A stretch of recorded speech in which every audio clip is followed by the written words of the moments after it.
জান্নাত কত মূল্যবান জিনিস আপনার জানা আছে? আল্লাহ সুবহানাহু ওয়া তাআলার নবী বলছেন জান্নাত এত মূল্যবান জিনিস, কোন ব্যক্তি যদি মনে করে যে জান্নাতের এক বিঘা পরিমাণ জায়গা আমি ক্রয় করব, তা আল্লাহর নবী সাল্লাল্লাহু আলাইহি সাল্লাম বলছেন পৃথিবীর মাঝখানে মানে মহাশূন্যে যা কিছু আছে সব কিছু যদি এক জায়গায় করেন, মানে পৃথিবীতে সবচাইতে মূল্যবান বস্তু সোনা, হিরে, মানি, মুক্তা, আপনার ইত্যাদি ইত্যাদি, এগুলো তো সবচেয়ে মূল্যবান জিনিস, তাই কিনা? পৃথিবীর বুকে মনে করলাম কোটি কোটি কুইন্টাল সোনা রয়েছে, কোটি কোটি কুইন্টাল হিরে রয়েছে, কোটি কোটি কুইন্টাল আর অন্য ধাতু রয়েছে যেগুলোর কোটি কোটি টাকা মূল্য।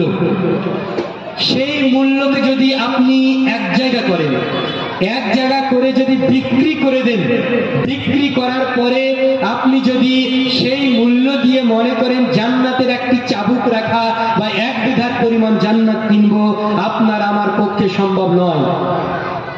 কতটা বললাম? মাত্র একটা বিঘা। এক বিঘা যদি কেউ মনে করে জান্নাতের জায়গা কিনবো, তো দুনিয়া এবং দুনিয়ার মাঝখানে যত কিছু আছে, কোন কোন মানুষের কাছে কোটি কোটি টাকা রয়েছে, নেই? কোন কোন মানুষের কাছে বিলিয়ন বিলিয়ন টাকা রয়েছে, যাদের টাকার কোনো হিসাব নেই। সেই সমস্ত টাকা পয়সা যদি আপনি একত্রিত করেন, একত্রিত করার পরে যদি আপনি মনে করেন যে জান্নাতের কিছু কিনবো, তো সম্ভব নয়। কিন্তু আল্লাহ সুবহানাহু ওয়া তাআলা